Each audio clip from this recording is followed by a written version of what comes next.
Hello my dear friends, नमस्कार। कैसे हो सभी? उम्मीद करते हैं बहुत ही अच्छे होंगे, स्वस्थ होंगे, शानदार होंगे और आपकी तैयारी भी अच्छे से चल रही होगी। दोस्तों, आप सभी का हार्दिक स्वागत है आज के हमारे सीडीपी के इस प्रैक्टिस सेट में। इस प्रैक्टिस सेट में आपको मिलेंगे प्रीवियस ईयर क्वेश्चंस, कुछ मोस्ट एक्सपेक्टेड क्वेश्चंस जो आपके सीटेट एग्जाम के लिए बहुत ही हेल्पफुल साबित होने वाले हैं। तो चलिए देर ना करते हुए आज की क्लास को शुरू करते हैं। आपका क्वेश्चन नंबर फर्स्ट, वाइगोत्स्की के सिद्धांत के अनुसार सहायक खोज किस में सहायक है? यानी जो वाइगोत्स्की थे, उन्होंने जो सिद्धांत दिया था उसमें सहायक खोज जो है ये किस चीज में सहायक होती है उनके अकॉर्डिंग? तो ऑप्शन नंबर ए संज्ञानात्मक द्वंद्व, बी सहपाठी सहयोग, सी उत्प्रेरक प्रतिक्रिया सहचर्य या डी पुनर्बलन।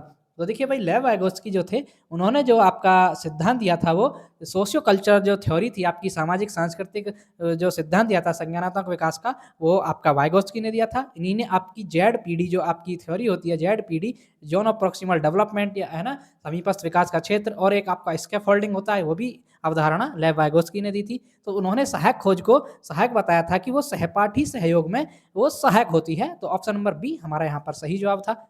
ठीक है फ्रेंड, चलिए नेक्स्ट बढ़ेंगे। क्वेश्चन नंबर 2, निम्नलिखित में से कौन एक प्रगतिशील कक्षा की विशेषता है? यानी प्रोग्रेसिव जो आपकी क्लास होती है उसकी विशेषता क्या है?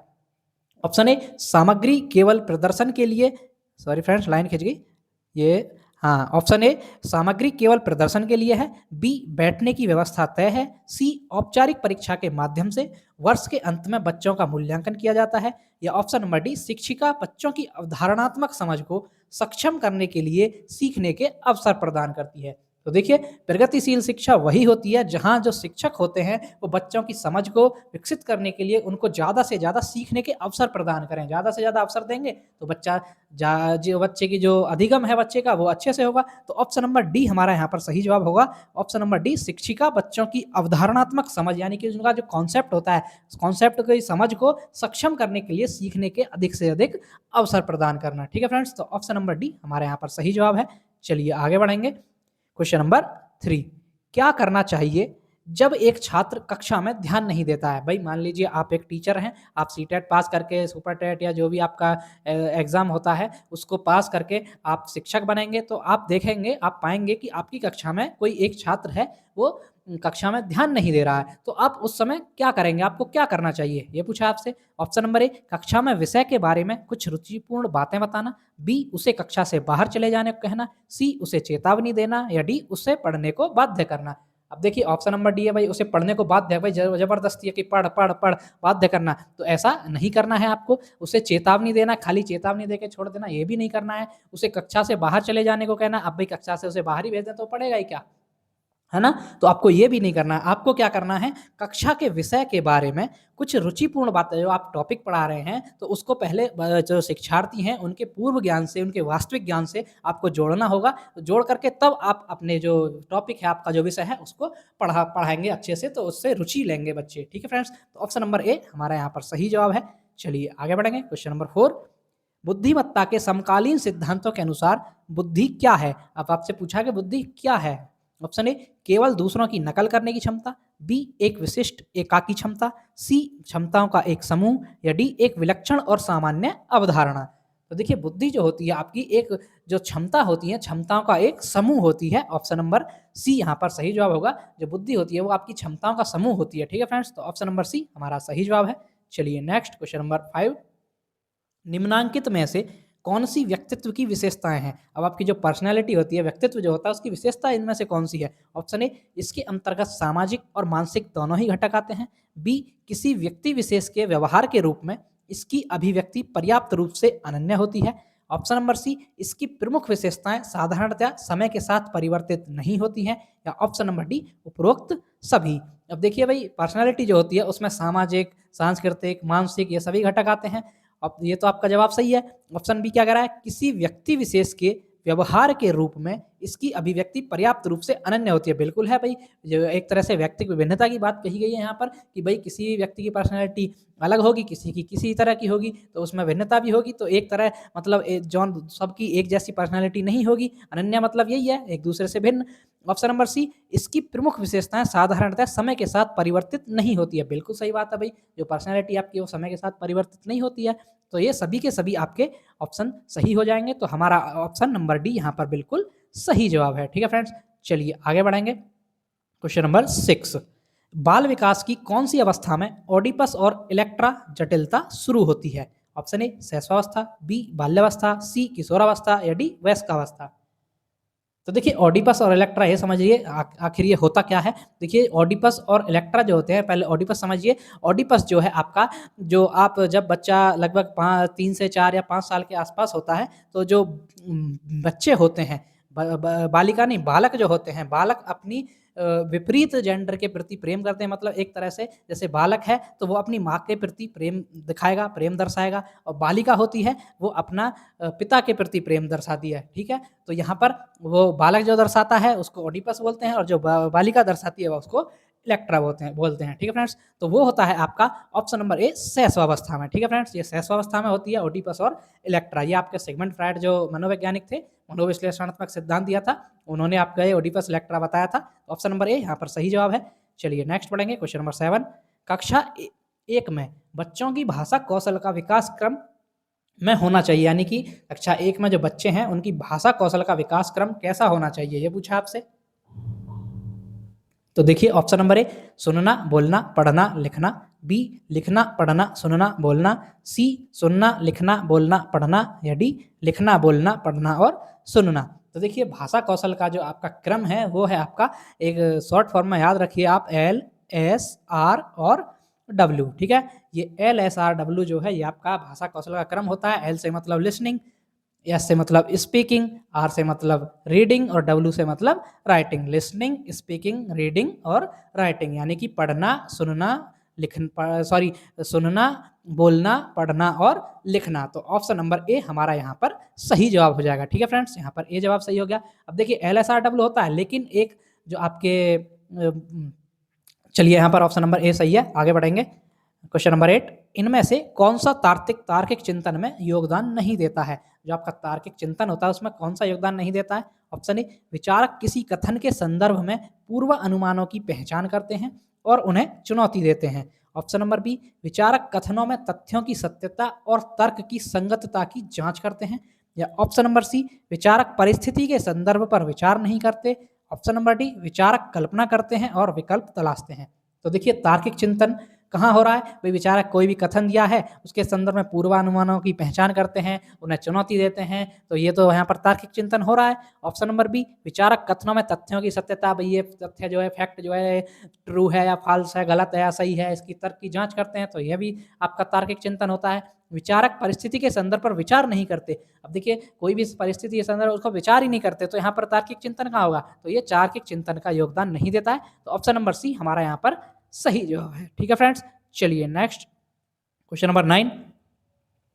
एक माध्यमिक कक्षा में जेंडर अलगाव आधारित बैठने की व्यवस्था तथा सख्त जेंडर आधारित अधिगम क्रियाकलाप है। यानी कि जो माध्यमिक कक्षा है उसमें जेंडर अलगाव आधारित बैठने की व्यवस्था है और सख्त जेंडर आधारित अधिगम क्रियाकलाप है। वो क्या करेंगे? ऑप्शन ए जेंडर के समानता को बढ़ावा देंगे, बी जेंडर समानता को सुसाधित करेंगे, सी जेंडर रूढ़िवादिता बढ़ाएंगे, या डी जेंडर रूढ़िवादिता में लचीलेपन को प्रोत्साहित करेंगे। तो देखिए यहाँ पर आपका सही जवाब है ऑप्शन नंबर सी, ये आपका जेंडर रूढ़िवादिता बढ़ाएंगे। भाई ये क्लास आपकी जेंडर रूढ़िवादिता बढ़ाएगी, क्योंकि जेंडर अलगाव आधारित बैठने की व्यवस्था है उसमें कि भाई लड़के इधर बैठेंगे, मेल इधर, फीमेल इधर, है ना। और सख्त जेंडर आधारित क्रियाकलाप होते हैं कि बस केवल इधर मेल ही मेल करेंगे, इधर फीमेल का क्रियाकलाप करेंगे, तो वो आपका जेंडर रूढ़िवादिता को बढ़ाएगी क्लास। ठीक है फ्रेंड्स, ऑप्शन नंबर सी हमारे यहाँ पर सही जवाब है। चलिए नेक्स्ट क्वेश्चन नंबर 10। अधिगमकर्ता की अभिवृत्ति, अभिरुचि, उपलब्धि एवं अधिगम शैली में कौन सी विभिन्नताओं का घोतक है? यानी जो अधिगमकर्ता की अभिवृत्ति, अभिरुचि, उपलब्धि और अधिगम शैली में अंतर जो होता है वो कौन सी विभिन्नताओं के घोतक होती है? ऑप्शन ए सामाजिक विभिन्नताएं, बी अधिगम विभिन्नताएं, सी संवेगात्मक विभिन्नताएं, या डी वैयक्तिक विभिन्नताएं। तो देखिए वो होती हैं आपकी वैयक्तिक विभिन्नताएं, यानी कि इंडिविजुअल डिफरेंसेस। आपने सभी ने सुना होगा जो आपको वैयक्तिक विभिन्नता होती है कि किसी भी व्यक्ति में मतलब एक समान नहीं होती हैं रुचियां, किसी की रुचि अलग होती है, किसी की अभिवृत्ति अलग हो सकती है, किसी की उपलब्धि अलग हो सकती है, किसी की अधिगम शैली अलग हो सकती है, किसी के बोलने का ढंग अलग हो सकता है, किसी के चलने का ढंग अलग हो सकता है। तो ठीक है, तो वो आपका वैयक्तिक विभिन्नताएं कहलाती हैं। तो ऑप्शन नंबर डी यहाँ पर आपका सही जवाब है। चलिए नेक्स्ट बढ़ेंगे क्वेश्चन नंबर 11। निम्नलिखित में से किसका उपयोग मनोवृत्ति के परीक्षणों में किया जाता है? ऑप्शन ए अभिक्षमता परीक्षण, बी उपलब्धि परीक्षण, सी बुद्धिमत्ता परीक्षण, या डी लिकर्ट स्केल। तो देखिए मनोवृत्ति जो है इसका परीक्षण किया जाता है, वो किया जाता है आपका लिकर्ट स्केल में। जो लिकर्ट स्केल का उपयोग मनोवृत्ति के परीक्षणों के लिए किया जाता है। तो ऑप्शन नंबर डी हमारे यहाँ पर सही जवाब है। चलिए आगे बढ़ेंगे। क्वेश्चन नंबर 12, निम्न में से कौन सा रचनात्मक आकलन के लिए उचित उपकरण नहीं है? अब रचनात्मक आकलन के लिए कौन सा उचित उपकरण नहीं है? ऑप्शन ए सत्र परीक्षा, बी प्रश्नोत्तरी और खेल, सी दत्त कार्य या डी मौखिक प्रश्न। तो देखिए रचनात्मक आकलन के लिए यहाँ पर उचित उपकरण नहीं होगा, वो नहीं होगा आपका ऑप्शन नंबर ए सत्र परीक्षा। अब सत्र परीक्षा क्या होता है भाई? ये समेटिव असेसमेंट का उदाहरण है, यानी कि आपका योगात्मक मूल्यांकन का उदाहरण है कि सत्र खत्म हो गया उसके बाद परीक्षा हुई। प्रश्नोत्तरी और खेल, दत्त कार्य, मौखिक कार्य, रचनात्मक कार्य वो होते हैं जो आपके शैक्षणिक शिक्षण जो चलता है आपका उसके दौरान कराए जाते हैं। अधिगम प्रक्रिया चलती है उसके दौरान आपके आकलन होते हैं, वो आपके रचनात्मक आकलन होते हैं। इनको फॉर्मेटिव असेसमेंट कहा जाता है इंग्लिश में। ठीक है फ्रेंड्स, तो ऑप्शन नंबर ए हमारा यहाँ पर सही जवाब था।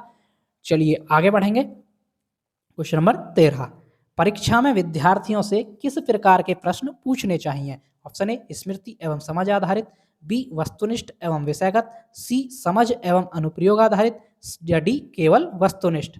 तो देखिए परीक्षा में विद्यार्थियों से वो प्रश्न पूछने चाहिए जो बच्चों की समझ एवं अनुप्रयोग पर आधारित होते हैं। ठीक है, तो ऑप्शन नंबर सी यहाँ पर सही जवाब था, जो बच्चों की समझ के हो, अंडरस्टैंडिंग में हो और उनका अनुप्रयोग पर आधारित हो बच्चों के। तो ऑप्शन नंबर सी यहाँ पर सही जवाब है। चलिए आगे बढ़ेंगे। क्वेश्चन नंबर 14, निम्न में से कौन सा सिद्धांत शिक्षा में समावेशन के लिए बाधक है? अब देखिए कौन सा सिद्धांत है जो शिक्षा में समावेशन के लिए बाधा डालता है? ऑप्शन ए विषय वस्तु को विविध प्रकार से प्रस्तुत करना, बी विद्यार्थियों को विविध प्रकार से नामित करना, सी मतों को विविध प्रकार से अभिव्यक्त करना या डी अधिगम प्रक्रिया में विविध प्रकार से सम्मिलित करना।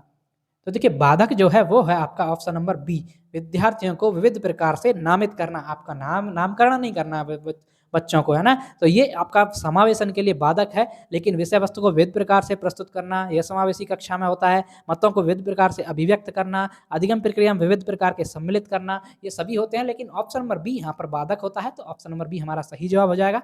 चलिए नेक्स्ट क्वेश्चन नंबर 15, यदि आपकी कक्षा में कोई बच्चा अधिगम अक्षम हो तो आप क्या करेंगे? ऑप्शन ए उसकी ओर कोई ध्यान नहीं देंगे, बी उसकी अक्षमता किस प्रकार की है यह जानकर उसको सिखाने का प्रयास करेंगे, ऑप्शन सी उसकी अतिरिक्त कक्षा लेंगे या डी उसकी बैठक व्यवस्था कक्षा के बुद्धिमान बच्चों के साथ करेंगे। तो देखिए भाई आप मान लीजिए कि आप टीचर हैं, टीचर आपकी क्लास में कोई ऐसा बच्चा है जो अधिगम अक्षम है। अब अधिगम अक्षमता आपको पता होगा डिसलेक्सिया, डिस्ग्राफिया, डिसकैलकुलिया, डिस्प्रैक्सिया ये सभी होती हैं। तो मान लीजिए कोई उसको बच्चे को अधिगम अक्षम है बच्चा, तो उस स्थिति में आपको क्या करना है? आपको करना है भाई उसकी अक्षमता किस प्रकार की है। पहले तो ये जानना है कि उसकी अक्षमता किस प्रकार की है, उसको जान करके फिर उसको सिखाने का प्रयास करेंगे उसके अकॉर्डिंग टीचिंग स्किल आप यूज करेंगे, टीचिंग मेथड यूज करेंगे। ठीक है फ्रेंड्स, तो ऑप्शन नंबर बी यहाँ पर आपका सही जवाब है। चलिए नेक्स्ट क्वेश्चन नंबर 16, निम्न में से कौन सी मेधावी विद्यार्थियों की विशेषता नहीं है? ऑप्शन ए परीक्षा मात्र की दृष्टि से अधिगम करना, बी उन कामों को करने के लिए आंतरिक रूप से अभिप्रेरित होना जो उन्हें चुनौतीपूर्ण लगते हैं, ऑप्शन सी अन्वेषण और अधिगम के लिए उत्सुकता, ऑप्शन डी एक या अधिक क्षेत्रों में उच्चतम श्रेणी की उपलब्धि। तो देखिए मेधावी विद्यार्थियों की विशेषता कौन सी नहीं है ये पूछा है। तो मेधावी विद्यार्थियों की विशेषता नहीं है कि परीक्षा मात्र की दृष्टि से अधिगम करना, कि भाई केवल परीक्षा है, परीक्षा में पास होना है, उसी को ध्यान में रख करके पढ़ना है थोड़ा बहुत, ये मेधावी छात्रों की विशेषता नहीं होती है। ठीक है, तो ऑप्शन नंबर ए हमारा यहाँ पर सही जवाब है। चलिए आगे क्वेश्चन नंबर 17, सृजनशील छात्रों का गुण होता है। अब जो छात्र क्रिएटिव होते हैं, सृजनशील होते हैं, उनका गुण क्या होता है? ऑप्शन ए नमनीयता का अभाव, बी चिंताग्रस्त, सी समस्याओं से अनजान या डी बुद्धि का अभाव। अब देखिए भाई बच्चा सृजनशील है, क्रिएटिव है, तो उसमें बुद्धि का अभाव थोड़ी होगा, बुद्धि तो ज़्यादा होगी। समस्याओं से अनजान थोड़ी होगा और नमनीयता का अभाव थोड़ी होगा, उसमें नमनीयता होगी। तो लेकिन वो उनका गुण होता है वो चिंताग्रस्त रहते हैं। जो आपके सृजनशील छात्र होते हैं वो आपके चिंताग्रस्त रहते हैं समस्याओं को लेकर के, वो क्योंकि वो क्रिएटिव हैं, कुछ ना कुछ नया करना चाहते हैं, तो उनमें चिंता लगी रहती है और चिंताग्रस्त रहते हैं। ऑप्शन नंबर बी हमारा सही जवाब है। चलिए आगे बढ़ेंगे। क्वेश्चन नंबर 18, विद्यार्थियों के अच्छे मानसिक स्वास्थ्य को बनाए रखने के लिए क्या महत्वपूर्ण नहीं है? ऑप्शन ए सह शैक्षिक गतिविधियों का प्रावधान, बी पाठ्यक्रम का दोहराना, सी अभिव्यक्ति की स्वतंत्रता या डी रुचियों में भिन्नता का ध्यान देना। तो देखिए विद्यार्थियों के अच्छे मानसिक स्वास्थ्य को बनाए रखना आपको, तो उसके लिए आपको जरूरी है क्या ज़रूरी नहीं है? तो वो नहीं है आपका पाठ्यक्रम का दोहराना। पाठ्यक्रम को दोहराने को नहीं करना है, वो आपका महत्वपूर्ण नहीं है इस समय। तो ऑप्शन नंबर बी हमारा सही जवाब है। चलिए नेक्स्ट क्वेश्चन नंबर 19, निम्न में से कौन-सा उदाहरण अधिगम को प्रदर्शित करता है? ऑप्शन ए, हाथ जोड़कर अध्यापक का अभिवादन करना, बी, स्वादिष्ट भोजन देखकर मुँह में लार का आना, सी, चलना, भागना एवं फेंकना 3 वर्ष से 5 वर्ष की अवस्था में, या ऑप्शन नंबर डी, इनमें से सभी। तो देखिए अधिगम को जो प्रदर्शित करता है इनमें से वो ऑप्शन करता है ऑप्शन नंबर सी, चलना, भागना, फेंकना। ये सभी 3 से 5 वर्ष की अवस्था में जो बच्चा करता है तो वहाँ पर प्रदर्शित होता है कि हाँ अधिगम हो रहा है, तो वो अधिगम को प्रदर्शित करता है। ऑप्शन नंबर सी हमारा सही जवाब है। देखिए ये आयोग द्वारा ही माना गया क्वेश्चन है और प्रीवियस ईयर क्वेश्चन है सीटेट का। ठीक है, चलिए नेक्स्ट क्वेश्चन नंबर 20, एक शिक्षक के लिए सबसे महत्वपूर्ण क्या है? भाई आप एक शिक्षक हैं, आपके लिए इन ऑप्शंस के अकॉर्डिंग चुनना है आपको इस ऑप्शंस में से सबसे महत्वपूर्ण शिक्षक के लिए क्या होना चाहिए। ऑप्शन ए, कक्षा में अनुशासन बनाए रखना, बी, कक्षा में समयानुवर्ती होना, सी, ए, विद्यार्थियों की कठिनाइयों को दूर करना, या एक सुवक्ता होना। तो देखिए शिक्षक के लिए महत्वपूर्ण तो ये सभी चीज़ें हैं भाई, कक्षा में अनुशासन भी रहे, समय का ध्यान रहे, समयानुवर्ती हो, विद्यार्थियों की कठिनाई को दूर करे, एक सुवक्ता हो। लेकिन आपको पूछा सबसे महत्वपूर्ण क्या है, तो आपका सबसे महत्वपूर्ण करना है वो काम है विद्यार्थियों की कठिनाइयों को दूर करना। भाई जब विद्यार्थियों की कठिनाइयाँ दूर होंगी तभी तो बच्चा अच्छे से सीखेगा, अधिगम उसका जो इफेक्टिव होगा। तो विद्यार्थियों की कठिनाई को दूर करना शिक्षक का सबसे महत्वपूर्ण कार्य है इन ऑप्शंस के अकॉर्डिंग। तो ऑप्शन नंबर सी हमारा यहाँ पर सही जवाब है। ठीक है फ्रेंड्स, तो दोस्तों ये थी हमारी आज की क्लास। आपको क्लास कैसी लगी कमेंट करके ज़रूर बताएं। जो भी साथी चैनल पर पहली बार आए हैं कृपया चैनल को सब्सक्राइब कर लें ताकि ऐसी ही इन्फॉर्मेटिव क्लासेस और वीडियोज आपको डेली मिलती रहें। तो चलिए मिलते हैं नेक्स्ट वीडियो में, तब तक के लिए धन्यवाद।